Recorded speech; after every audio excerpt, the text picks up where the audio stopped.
तुम्ही जेवढे मोठे होता ना तितकी तुमच्यातली विनम्रता असली पाहिजे. आपल्याला थोडं यश आलं तर आम्ही असल्या हवेत.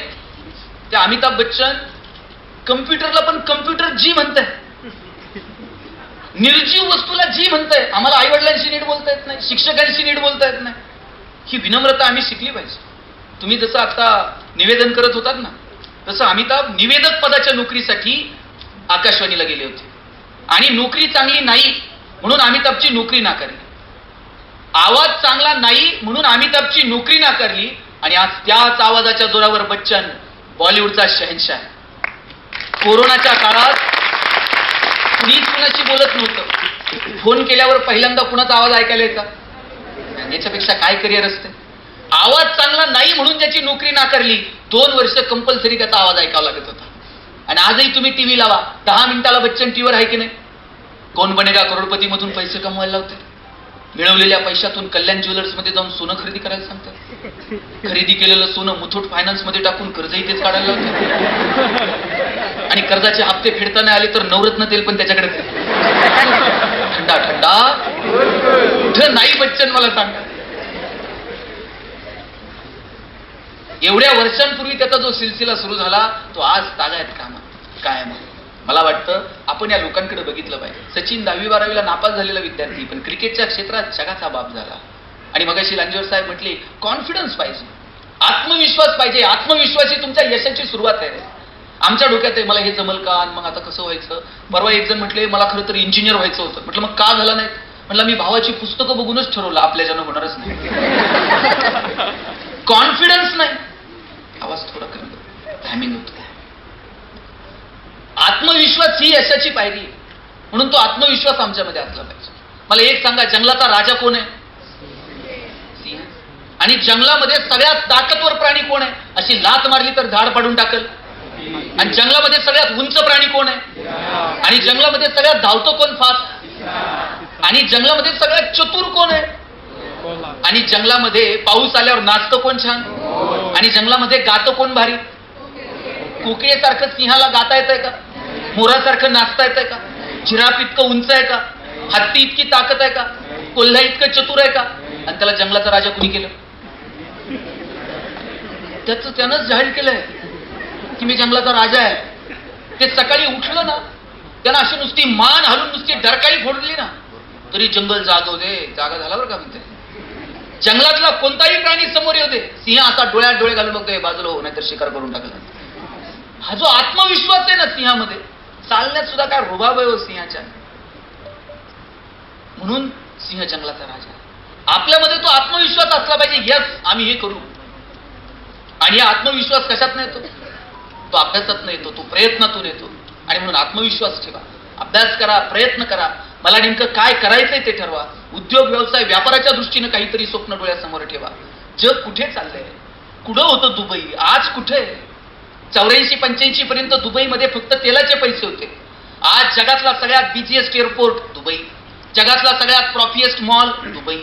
त्यांना कळालं की आपल्याकडे तेलाचे पैसे प्रॉपर वेने युटिलाइज करू. जगातल्या लोकांना पर्यटनाच्या दृष्टीनं आकर्षित केलं. आज कुठे निघून गेलं दुबई. अहो संभाजीनगरमध्ये कितीतरी गोष्टी आहेत. का तुम्हाला वाटू नये की जगातली लोक इथं आली पाहिजेत. इथं आल्यानंतर 2-4 दिवस मुक्कामी थांबली पाहिजेत. जगातली लोक जर इथं आली, इथं 4-8 दिवस मुक्कामी राहायला लागली, आपोआप डेव्हलपमेंट होईल.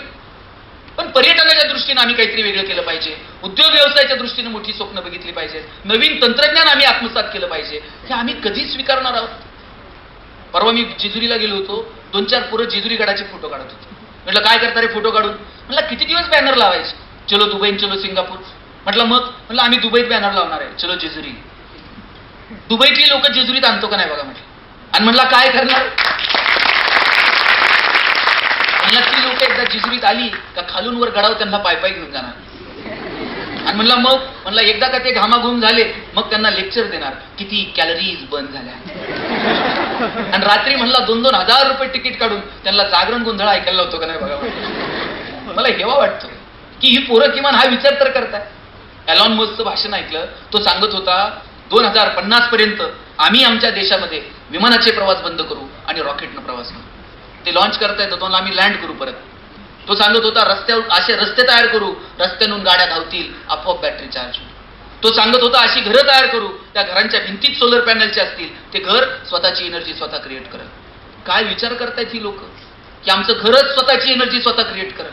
आमच्या डोक्यात अजून चाललंय आकडा कुठून टाकायचा, मीटरमध्ये वायर कुठून टाकायची, आकडा पकडल्यावर फोन कुणाला करायचा. आम्ही कधी मोठी स्वप्न बघणार आहोत. जपान उद्ध्वस्त झालं हिरोशिमा नागासाकी. लिंबू टिंबू पोरांच्या हातात मशाली दिल्या आणि पाहता पाहता जपान परत ताटमानेनं उभं राहिलं. कुणाच्या जोरावरती राहिलं? तिथल्या तरुणांच्या जोरावरती राहिलं. मगाशी लांजेवर साहेब बोलताना म्हटले डॉक्टर व्हाल, इंजिनियर व्हाल, पण नुसती ही फौज आपल्याला तयार करायची नाहीये. या पोरांकडे थोडंसं सामाजिक भान असलं पाहिजे. डॉक्टर झाल्यानंतर तुम्हाला कळेल हो की आता हॉस्पिटल टाकावं लागतंय. हॉस्पिटलला कोणती बँक कर्ज देईल, मग तुम्ही मोठं हॉस्पिटल टाका, मग बँकेचा कर्जाचा हप्ता जवळ येईल.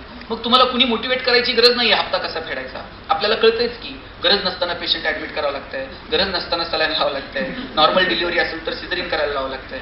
एवढंच नाही, परत मेहुण्याला मेडिकल टाकून द्यावं लागतंय.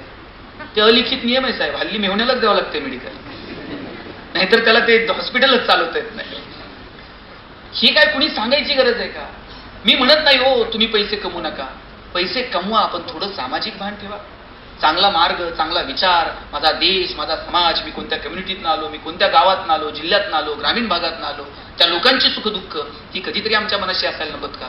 डॉक्टर झाल्यानंतर तुमच्या मनात कधीतरी विचार आला पाहिजे, मी माझं हॉस्पिटल प्रामाणिकपणे चालवेल आणि त्याचबरोबर कधीतरी सिव्हिल हॉस्पिटलला भेट देईल, कधीतरी प्राथमिक आरोग्य केंद्राला भेट देईल, कधीतरी तिथल्या डॉक्टरांसोबत चर्चा करेल, जगभरातली नवनवीन संशोधनं याच्यावरती कधीतरी मी ग्रामीण भागात बोलत राहील, कधीतरी ग्रामीण भागातल्या किशोरवयीन मुलांशी मुलींशी जाऊन चर्चा करेल, त्यांच्या आरोग्यासंबंधात त्यांच्याशी बोलेल, कधीतरी महिलांसोबत त्यांच्या आरोग्याच्या समस्यांसोबत मी बोलत राहील. हा हे जे सामाजिक भान आहे ना, हे आपल्यात असलं पाहिजे. तुम्ही सिव्हिल इंजिनियर झाल्यावर तुम्हाला कळतंयच की किती रुपयानं प्लॉट घ्यायचा, किती TDR, किती FSI, किती रुपयानं फ्लॅट विकायचा. पण कधीतरी मनात विचार यायला नको का? रस्त्यावरून जात असताना पालिकेच्या रस्त्याचं काम जर सुरू आहे तर 2 मिनिट मी रस्त्यावरती थांबावं, तिथल्या मी पालिकेच्या इंजिनियरला विचारावं, जरा एस्टिमेट बघू, मला पण थोडंफार रस्त्यामधलं कळतं. हे सामाजिक भान मित्रांनो आपल्यामध्ये असलं पाहिजे. हा देश आपला आहे, ही माती आपली, इथली माणसं आपली आहेत, हे तुम्ही कधीही विसरून चालणार नाही. तुम्ही प्रशासनात जा. If you want to change the system, first you have to reach that and then you can change it. System फक्त शिव्या देऊन बदलत नाही. ग्रामीण भागातली, खेड्यापाड्यातली, सामान्य कुटुंबातली पोरं प्रशासनात आली पाहिजे. आणि तुमच्याकडे एखादा माणूस जेव्हा येतो त्याची समस्या घेऊन, तो सरळ आला पाहिजे. त्याला वाटलं पाहिजे की अरे मी माझ्या अधिकाऱ्याला मी माझा मनातला विचार सांगू शकतो. तलाठी भाऊसाहेबाला जर भेटायचं असेल तरी एखादा माणूस जर घाबरत जात असेल, मी आज बोलू का नको, साहेबाचा मूड नीट असेल का नाही, तर समजावा हा नोकरशाहीचा सगळ्यात मोठा पराभव आहे. आपण सामान्य कुटुंबातून आलो, आपल्याला प्रश्न कळतात, त्या प्रश्नांची उकल शोधण्यासाठी आपल्याला अधिकार आहे. त्या अधिकारांचा वापर आम्हाला चांगल्या कामासाठी करता येईल का, ही भावना पोरांना तुमच्या मनात असली पाहिजे. आणि मग आम्हाला अधिकारी व्हायचंय, आम्हाला व्हायचंय, पण याच्या पाठीमागचं अंतिम ध्येय काय? ते अंतिम ध्येय जर क्लिअर नसेल तर मग त्या यशालाही काही किंमत नाही. आणि म्हणून मला या विद्या अलंकार क्लासेस, विद्या अलंकार, विद्या हा अलंकार आहे, तो शोभून दिसला पाहिजे. तुम्ही शिक्षण घेतलं ना, भरदारी वस्त्र परिधान केल्यासारखे तुम्ही वावरला पाहिजे. पण भरदारी वस्त्र परिधान केल्यानंतर आपण काय करतो? कुठे टिकून बसत नाहीत, धूळ लागेल म्हणून सामान्यांमध्ये जात नाहीत, असे जरा लांब राहतो. आपल्याकडे प्रॉब्लेम आहे, थोडंसं यश आलं ना माणूस समाजापासून लांब राहायला लागतो. हे असं करू नका. एक सगळे असे उंदीर होते आणि त्यातल्या एका उंदरानं राजाचा नेमका मौल्यवान हिरा गिळून टाकला. राजानं दवंडी दिली, कोणत्या उंदरानं नेमका तो गिळला असेल त्याला जो पकडेल, मारेल आणि तो हिरा आणून देईल त्याला मी बक्षीस देईल. आता ही 2-4 शिकारी आहे, म्हणले सगळेच उंदीर मारून टाकू. एकच हुशार होता, म्हणला उंदीर मारायची गरज नाही, आपण उंदीर शोधू, नेमका कुणी हिरा गिळला असेल. त्याला हे शोधायचं कसं? म्हणला उद्याच सांग. त्यानं निरीक्षण केलं, एकच उंदीर असा ऐटीत बाजूला जरा रुबाबात राहायला लागला. ते कुणात मिसळायचं नाही, कुणाशी घाई बोलायचं नाही, कुणी जवळ आलं तर त्याला झिटकारणार. ते शिकाऱ्याने सांगितलं ह्यानंच हिरा गिळलाय. म्हणले कसं? म्हणले थोडे पैसे आले का माणूस असा हवेत चालायला लागतंय. म्हणलं हे लोकांपासून बाजूला राहतंय, ऐटीत राहतंय, 100% हिरा यानं गिळला. बाकी त्यांना मारायची गरज नाही, याला ताब्यात घ्या, हिरा मिळून जातोय. थोडं यश मिळालं, समाजापासून बाजूला जाऊ नका. जुने मित्र, जुन्या लोकांच्या समस्या कुणी आलं आनंदानं त्याला फेस करा, त्यांच्या समस्या जाणून घ्यायचा प्रयत्न करा. मला आपल्याला या निमित्तानं एकच सांगायचं आहे की आयुष्य खूप सुंदर आहे आणि त्या सुंदर जगण्याला पैलू पाडण्याचं काम जर कोण करत असेल तर ते शिक्षण करतं. शिक्षण केवळ आणि केवळ उदरनिर्वाहाचं साधन नाही. रस्त्यावरची जनावरं सुद्धा उपाशी मरत नाहीत हो, आपण तर माणसावर. म्हणून केवळ शिक्षणाला उदरनिर्वाहापाशी जोडू नका. हो, शिक्षणात तुमचा उदरनिर्वाह झालाच पाहिजे, तेवढी कला तेवढी कौशल्य तुम्ही आत्मसात केलीच पाहिजे, पण शिक्षण म्हणजे केवळ उदरनिर्वाह नाही हे मात्र तुम्ही स्वतःला ठणकून सांगा. शिक्षणानं तुमचं जगणं समृद्ध झालं पाहिजे, सुंदर झालं पाहिजे. आणि आजच्या घडीला ज्ञानाशिवाय दुसरा पर्याय काय आपल्यासमोर की जो आपलं आयुष्य सुंदर करू शकेल? तुम्हाला जर तुमची सामाजिक आणि आर्थिक परिस्थिती जर बदलायची असेल तर आपल्यासमोर शिक्षण सोडून दुसरा पर्याय उपलब्ध नाही. आणि म्हणून इथं बसलेल्या सगळ्या पालकांना सांगणं, आई म्हणून बाप म्हणून पोरांच्या पाठीमागे खंबीरपणे उभे राहा. पोराला सांगा, बाई मला परिस्थिती नव्हती, कुणी सांगणारं नव्हतं, मला कुणी दिशा दाखवणारं नव्हतं, पण आई म्हणून मी तुझ्या पाठीशी ठामपणे उभी आहे, तू शिकलं पाहिजे. हा विचार तर पोरांना द्या. कदाचित तुम्हाला सायन्स कळणार नाही, मॅथमॅटिक्स कळणार नाही, पण मगाशी ताई जसं सांगत होत्या, घरी आल्यानंतर पोराला विचारा, आज किती क्लास झाले, आज काय शिकवलं, जरा बघू बरं तुझी वही. पोरांना कळतं, आईबाप विचारतात. आम्ही मार्क सोडून पोरांना काहीच विचारत नाही. 89% मार्क पडले तर आईबाप टेन्शन मध्ये येतात. पण आईला आणि बापाला दोघांना मिळून 90 नव्हत्या 10वी, पण त्यांना टेन्शन येते की पोराला 90 मिळू शकले नाही. केवळ मार्कांसाठी त्यांनी फसत आहेत. अशा वेळेला डॉक्टर बाबासाहेब आंबेडकरांच्या ज्ञानाची गरज समितीला भासली. बॅरिस्टर जयकरांनी मुंबई प्रांतातून राजीनामा दिला. डॉक्टर बाबासाहेब आंबेडकरांना तिथं उभं केलं, निवडून आणलं, आणि मग डॉक्टर बाबासाहेब आंबेडकर घटना समितीचे सदस्य झाले. केवळ आणि केवळ ज्ञान, ज्ञानाला दुसरा पर्याय नाही. रडत बसू नका, मला हे जमलं नाही, मला सांगायला कोण नव्हतं. तुम्ही अपयशाची 1000 कारणं दिली, कुणाला काय घेणं देणं आहे हो? लोक 2 दिवस हळहळ व्यक्त करतील, एखादा दिवस येऊन तुमचं सांत्वन करतील, नंतर रोजचं आयुष्य तुमचं तुम्हाला जगायचं आहे. अपयशाची कितीही कारणं सांगितली आणि कुणाच्याही माथ्यावरती मारली त्याचा उपयोग होत नाही. म्हणून यशस्वी होण्यासाठी काय काय करता येईल त्याचं प्लॅनिंग करा. त्यानुसार आम्हाला ते एक्झिक्यूट करता येईल का, त्या दृष्टीनं मित्रांनो प्रयत्न करा. जगण्याचा आनंद घ्यायला मात्र या सगळ्या गडबडीत विसरू नका. मी नेहमी माझ्या भाषणात सांगतो की तुम्ही केवळ नोकरीचा विचार करू नका, थोडासा मोठा विचार करायला लागा. पालकांना सुद्धा सांगणं आहे की मुलांमधल्या स्ट्रेंथ आणि विकनेस ओळखायला सुरुवात करा. ज्या दिवशी तुम्हाला त्यांच्यातला चांगुलपणा सापडेल, ज्या दिवशी तुम्हाला त्यांची कौशल्य ओळखता येतील, त्या दिवशी त्यांचं जगणं सुंदर होऊन जाईल. मी असंच एकदा म्हटलं, केवळ नोकरीसाठी प्रयत्न करू नका. आणि त्याच वेळेला एक प्रसंग माझ्या लक्षात आला. आमच्याकडे एक बाग आहे पोरांना, आणि त्या बागेमध्ये 1 क्लर्कची जागा भरायची होती. आता 1 क्लर्कची जागा आहे, किती जणांना नोकरी मिळेल? एकालाच मिळणार आहे. बाकीचे 999 घरी जाणार आहेत. एका पोराचं सिलेक्शन झालं, त्याला अपॉइंटमेंट लेटर साईन करून मिळणार. त्याच वेळेला बागेतला शिपाई पळत आला आणि म्हटला, काही करा पण याला नोकरी देऊ नका. म्हटले काय झालं? म्हणे बागेमध्ये गुरिला माकड नाहीये, ते गुरिला मेलंय. आता जर बागेत गुरिलाच नाही तर लोक कशी येतील? लोक जर आली नाही तर याचा पगार करायचा कशात? काही करा पण याला नोकरी देऊ नका. स्वाभिमान शून्य पिढी जन्माला घातली, ज्यांचा त्यांच्या ज्ञानावर विश्वास नाही, ज्यांचा त्यांच्या मनगटावर विश्वास नाही. त्या पोरानं बागेतल्या मॅनेजरचे पाय पकडले. म्हटला, साहेब मी पडल ते काम करेल पण नोकरी द्या. बागेतला मॅनेजर म्हणला, पाय सोड, रडू नको, तुला नोकरी क्लर्कची देतो, फॅसिलिटीज क्लर्कच्या देतो, पण जोपर्यंत बागेत गोरीला येत नाही तोपर्यंत तुला काम मात्र गोरिलाचं करावं लागेल. पोरगा म्हणला, पगार आहे ना? गोरिला तर गोरिला. रोज यायचा, गोरिलाचे कपडे घालायचा, पिंजऱ्यात जाऊन उभा राहायचा.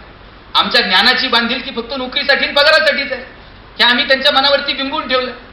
पोरगा गोरिलाचे कपडे घालून पिंजऱ्यात उभा राहायचा, लोक शेंगा बिंगा खायला घालायची. म्हणला, मजा आहे, पगार चालू आहे, डेली अलाउन्स पण सुरू आहे. एक दिवशी कॉलेजच्या पोरापुरींची ट्रिप आली.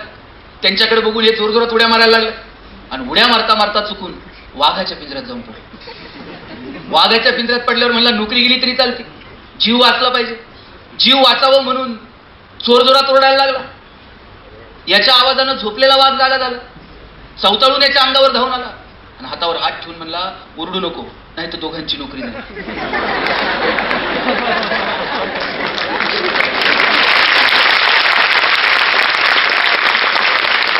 नंतर कळलं, गोरिलाच्या भूमिकेत BSc झालेलं होतं, वाघाच्या भूमिकेत MSc झालेलं होतं. शिक्षणातनं आम्ही स्वाभिमानी होणं अपेक्षित आहे का स्वाभिमान शून्य होणं अपेक्षित आहे? जे शिक्षण तुम्हाला कॉन्फिडन्स देऊ शकत नाही ते शिक्षण आपण घेतलंय का, हाच प्रश्न आहे. शिक्षण घेतलं, वाघासारखे तुम्ही गुरगुरलाच पाहिजे, ती धमक तुमच्यामध्ये आली पाहिजे. जे शिक्षण तुमचा स्वाभिमान जागा ठेवू शकत नाही ते शिक्षण आपण घेतलंय का, हा प्रश्न विचारला पाहिजे. केवळ मार्कांच्या चौकटीत पोरांना अडकून ठेवू नका. मार्कांच्या पलीकडे जाऊन अभ्यास करण्याची सवय मुलांना लागली पाहिजे. पोरं सगळंच मार्कांसाठी करायला लागले. शिवाजी महाराज 4 मार्काला, संभाजीराजे 5 मार्काला. अरे तुकाराम महाराज अवघड आहे म्हणले, ऑप्शनला टाकू. परवा 10वीतला पोरगा मला विचारत होता, सर या वर्षी मराठीच्या पेपरला ज्ञानदेव पडणार आहेत का तुकाराम पडणार आहेत? अरे म्हणलं हे पडतील कसे ज्यांनी महाराष्ट्र उभा केला? सगळंच कसं मार्कांसाठी असू शकतं? मार्कांच्या पलीकडे जाऊन शिक्षणाचा आनंद घ्या. आणि जाताना इतकंच सांगतो, आज तुमचे पालक आलेले आहेत. आज राम लोखंडेंचा सत्कार होत असताना आईला किती आनंद वाटला असेल. आपल्या आई वडिलांच्या स्वप्नांसाठी थोडं तरी मागे वळून आपण कधीतरी पाहिलं पाहिजे. शेवटचे आता 1-2 मिनिट मी घेणार आहे की आपल्या पालकांकडे आपलं लक्ष असलं पाहिजे. पालकांचं तर आपल्याकडे आहेच, पालकांना सांगावंच लागत नाही मुलांकडे लक्ष द्या. पण मुलांनो मुलींनो, आई वडिलांकडे पण आपलं कधी लक्ष असलं पाहिजे. आपण सगळी खेड्यापाड्यातली आहोत की नाही? कुठून ना कुठून ग्रामीण भागाशी आपला संपर्क आहे. आपले वडील आई कामानिमित्तानं इथं आले असतील, मग इथे सेटल झाली असतील, पण आपल्या सगळ्यांची पार्श्वभूमी ही ग्रामीण भागाची आहे. का कुणी आहे डायरेक्ट हाँगकाँग टू संभाजीनगर? आपण सगळी खेड्यापाड्यातले आहोत, सगळेजण सर्वसामान्य कुटुंबातले आहोत. सर ज्यावेळेस तुमच्याकडे हे पालक अभ्यास मुलाच्या ऍडमिशनसाठी येत असतील, तुम्ही त्यांचे चेहरे वाचा. फार अपेक्षा असते. आईला वाटतं, बापाला वाटतं, आता पोरगं क्लासला जात आहे, यातून काहीतरी मुलगा करू शकेल, मुलगा त्याच्या पायावर लवकर उभं राहू शकेल. आपल्या आई वडिलांची चूक नाहीये की ते शिक्षण आणि त्याचा पगार किंवा त्याचं उदरनिर्वाह याच्याकडे पाहतात. त्यांची काय चूक आहे? त्यांना वाटतं पोरं मोठी झाली पाहिजे, मुलांनी त्यांच्या पायावरती उभं राहिलं पाहिजे. तुमच्या आई वडिलांचं पोरांना तुमच्यावर एवढं प्रेम आहे, मुलींवर तर बापाचं जरा जास्त प्रेम असतं. पोरानं काही मागायला उशीर, पोरानं जर काही मागितलं, बाप लगेच देईल याची खात्री, 2 दिवस थांब, पगार तर होऊ दे. पुरीनं मागायला उशीर, बापाला वाटतंय कधी नेऊन देऊन कधी. बापाला माहित असतं चिमणीसारखी थुई नाचल आणि एक दिवशी भुरकून उडून जाईल. जोपर्यंत आपल्याकडे आहे तोपर्यंत तिची सगळी हाऊस पूर्ण करायची, हे बापानं जसं ठरवून घेतलेलं असतं. वडील स्वतः तुटलेली चप्पल घालतील, पण पोराला मात्र, त्या मुलीला मात्र चांगले शूज आणून देतील. वडील फाटलेलं बनियन घालतील, पण मुलीला मात्र कॉलेजला जायला चांगला ड्रेस घेऊन देतील. वडील सायकलवर MIDCत कामाला जातील, पण पोरीला कॉलेजला जायला गाडी घेऊन देतील, बसचा पास काढून देतील, हॉस्टेलची फी भरतील. कोण करतं एवढं प्रेम तुमच्यावरती? लेकुराचे हित वाही माऊलीची चित्त, ऐसी कळवळ्याची जाती करी लाभावी न प्रीती. कोणत्याही लाभाची अपेक्षा न ठेवता तुमच्यावर ओतप्रोत प्रेम करणारी या जगात जर कोण असेल तर तुमची आई आणि तुमचे वडील आहेत. पोरीच्या लग्नात तर बाप असा फेटाफेटा घालून मिरवत असतो, दिवसभर बापाची मान उंच असते. कन्यादान झालं की बाप मान खाली घालतो, पोरीचा हात जावायच्या हातात देतो आणि सांगतो, तळहाताच्या फोडाप्रमाणे जपली जावाई बापू, सांभाळून घ्या. दिवसभर बापाच्या डोळ्यात थेंब येत नाही, पण पोरीची गाडी एकदा निघून गेली ना, खांबाच्या पलीकडे जाऊन एकटाच रडतो, तो बाप असतो. कधीही बापाची मान शर्मेनं खाली जाणार नाही, असं वागायचं. बापाला तुमचा अभिमान वाटला. उद्या डॉक्टर झाला, तुमचं छान हॉस्पिटल असेल, तुमचं नाव असेल, काय तुमच्या आईच्या चेहऱ्यावर आनंद असेल, काय तुमच्या वडिलांना तुमचा अभिमान वाटेल. पोरांनो, हेच दिवस आहेत करिअर करायचे आणि हेच दिवस आहेत पाय घसरण्याचे. या वयात पाय घसरू द्यायचे का या वयात उंच भरारी घ्यायची, हे तुमचं तुम्ही ठरवा. आयुष्य परत मिळत नाही. जे क्षण तुमच्या वाट्याला आले ते क्षण आनंदानं तुम्हाला जगता येतील का? मला वाटतं याचा विचार करा. जगाच्या दृष्टीनं तुम्ही यशस्वी असाल की नाही मला माहित नाही. तुम्ही कितीही पुढे गेलात, जग तुमचं कौतुक करेलच याची खात्री देता येत नाही. मग तुमच्या यशाची नेमकी व्याख्या काय? ज्या दिवशी तुमच्या आई वडिलांना तुमचा हेवा वाटेल आणि ज्या दिवशी आई वडील तुमच्यासाठी टाळ्या वाजवतील ना, त्या दिवशी समजायचं आपण यशस्वी झालो. ही मला वाटतं यशाची. आणि ते यश मिळवण्यासाठी प्रयत्न करा. विद्यालंकार क्लासच्या माध्यमातून एक दिशा दाखवण्याचं, एक स्वप्न दाखवण्याचं, त्या स्वप्नांच्या दृष्टीनं तुम्ही प्रयत्न करत असताना तुमच्या हातात हात घालून चालायचं सामर्थ्य ही सगळी शिक्षक मंडळी इथे करतायत. सुरुवातीला सगळ्या शिक्षकांचा सत्कार झाला, ते आहेत नाही ते सगळे शिक्षक. त्या शिक्षकांसाठी शेवटचे 2 मिनिट बोलायचे.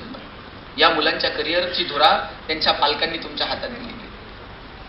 मला माहित आहे की सगळीच मुलं मेडिकलला जातील किंवा सगळ्यांचाच नंबर MBBS ला लागेल असं नसतं. पण यांची ही जी 2 वर्ष तुमच्या हातात आहेत ना, त्यांना कायम तुमची आठवण असली पाहिजे. अरे सगळेच मुलं MBBS ला जातील का? पण त्याला वाटलं पाहिजे की अरे 2 वर्ष मी जे विद्यालंकारमध्ये होतो ना, जगायला मिळालं, आम्ही घडलो तिथे, आम्हाला जगण्याचे संदर्भ तिथे समजले. आयुष्यात कितीही संकट आली तर पोरं अशी गर्भगळीत झाली नाही पाहिजे असा कॉन्फिडन्स तुम्ही या लेकरांमध्ये निर्माण करा. त्यांना मोठी स्वप्न दाखवा. त्या स्वप्नाच्या दिशेनं चालत असताना कधी खचायचं नाही, कधीही गर्भगळीत व्हायचं नाही, हे तुम्ही त्या पोरांना शिकवलं पाहिजे. आणि बघा, तुम्हाला साळुंके सरांनी सांगितलंच आहे, एवढ्या दिवसात एवढा सिलेबस कंप्लीट करायचा, एवढ्या एक्झाम मुलांच्या घ्यायच्या, हे तर तुम्हाला करावंच लागणार आहे. पण बघा, इथं कुणी पालक असतील तर मी विचारतो, दूधवाला जेव्हा तुमच्याकडे दूध द्यायला येतो, तुमचं लक्ष कशाकडे असतंय? दुधाच्या मापाकडे असतं. ते पण पहिल्या मापाकडे नसतं, त्याच्यानंतर दूधवाला वरतून एक फुकटची धार टाकतो. आपलं लक्ष त्या दुसऱ्या धारेकडे असतं. तुम्हाला पहिलं माप तर ओतावंच लागणार आहे, त्याच्यानंतर तुम्ही एक वेगळं माप, एक वेगळी धार या लेकरांसाठी ओतता का? मला वाटतं याला महत्व आहे. सिलेबसच्या पलीकडे जाऊन यांचं जगणं सुंदर व्हावं असं तुम्ही या लेकरांना काही देता का? मला वाटतं याचं महत्व आहे. आणि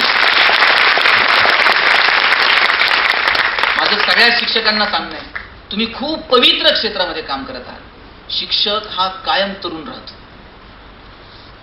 शिक्षकाला प्रचंड महत्व आहे. कितीही ज्ञान विज्ञान तंत्रज्ञान पुढे जाऊ दे, शिक्षकाचं महत्व कधीच कमी होणार नाही. राम अयोध्येचा राजा, पण त्यालाही गुरुगृही जाऊन शिकावं लागलं. भगवान कृष्ण ज्यानं गीता सांगितली, त्यालाही चांदीपणींच्या आश्रमात जाऊन शिकावं लागलं. म्हणून कुणी कितीही मोठा असला तरी गुरुचं महत्व हे कधीही कमी होणार नाही. शिक्षक कधी रागवत असतील, त्यांचा तुमचा काय बांधाला बांध आहे का? पण ते तुमच्या भविष्यासाठी, तुमच्या जडणघडणीसाठी ते तुम्हाला रागवत असतात. आणि म्हणून शिक्षकांनाही हेवा वाटेल. विद्यालंकार क्लासला साळुंके सरांना वाटलं पाहिजे, अरे आज माझे एवढे विद्यार्थी आज इथे डॉक्टर आहेत, आज एवढे विद्यार्थी या क्षेत्रात आहेत. तो अभिमान त्यांनाही वाटला पाहिजे. असं कर्तृत्व करणं मला वाटतं ही तुमची जबाबदारी आहे. आणि जाताना इतकंच सांगतो, हसत राहा, टेन्शन घेऊ नका. शाळा कॉलेजातले दिवस परत मिळत नाही. कॉलेजमध्ये तर काय धम्माल असते हो.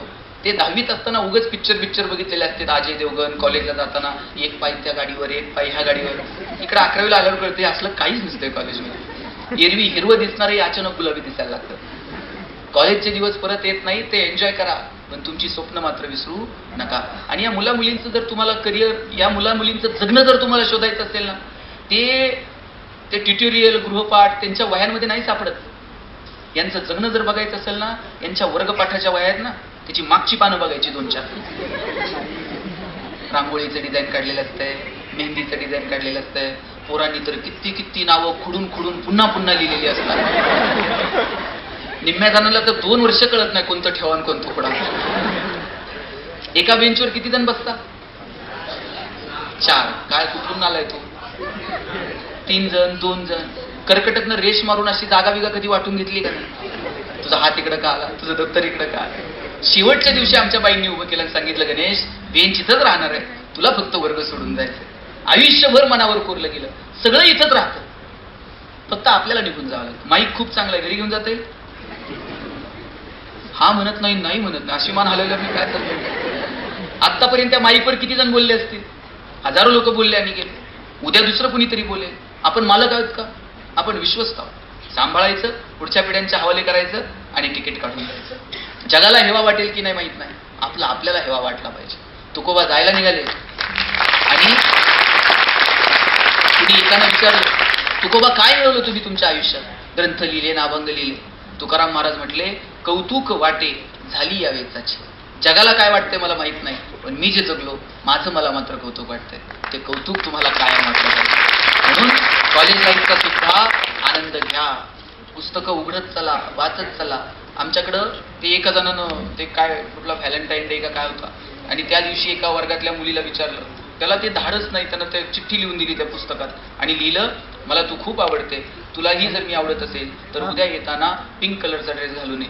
ती मुलगी येताना लाल भडक ड्रेस घालून आणि ते पुस्तक त्याच्या हातात दिलं. त्यानं टेन्शनमध्ये जे पुस्तक फेकून दिलं. 2 वर्ष परत पुस्तकाकडे बघितलं नाही. 3-4 वर्षानंतर रद्दी काढली, त्याला ते पुस्तक सापडलं.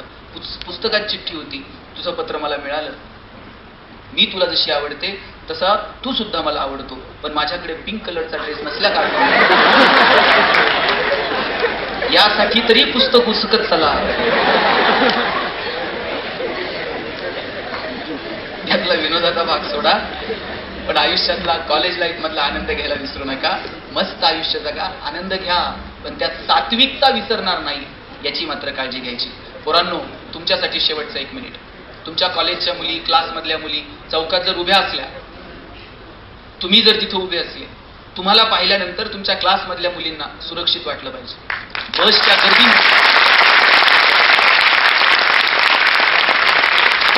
बसमध्ये गर्दी असेल आणि गर्दीमध्ये एखादी मुलगी आली तर तिला तुमच्याकडे बघितल्यानंतर सुरक्षित वाटलं पाहिजे. जर तुमच्या क्लासमधल्या, वर्गातल्या, कॉलेजमधल्या, गल्लीतल्या, गावातल्या, शेजारच्या मुलीला तुमच्याकडे बघून जर सुरक्षित वाटत नसेल तर तुम्हाला जय भवानी आणि जय शिवाजी म्हणायचा अधिकार नाही. सुंदर आयुष्याचा आनंद घ्या आणि हसत हसत राहा. आल्यापासून मी दोघं तिघं बघतोय, हसलीच नाही. ते हसावं वाटलं तरी शेजारी बघणार, तू हसतोय का? माणसालाच हसता येते, जनावरांना हसता येते का? कधी असं झालंय का तुम्ही शिरपूर करायला गोठ्यात गेलाय आणि एखाद्या म्हशीनं छान स्माईल दिली, म्हैस म्हणते का प्लीज वेलकम इन गोठा, किंवा म्हैस गोठ्यात आलीये आणि तिचा पिल्लून आवाज दिलाय संतूर मम्मी, असं झालंय का? जनावरांनाच हसता येतं. जनावरांना येते का हसता? माणसांना हसता येतं, जनावरांना हसता येत नाही. साहेब, तुम्ही कधी गाढवाला हसताना बघितलंय? ज्या दिवशी गाढव हसायला सुरुवात करत त्या दिवशी समजायचं गाढवाचा प्रवास मानवात्वाकडे सुरू झाला, आणि ज्या दिवशी माणूस हसायचा बंद करत त्या दिवशी समजायचं माणसाचा प्रवास. तुमचं तुम्ही ठरवा काय. तुम्हाला सगळ्यांना खूप साऱ्या शुभेच्छा. No once more, no effect of any moment. So please please please dear friends, keep smiling. Thanks you.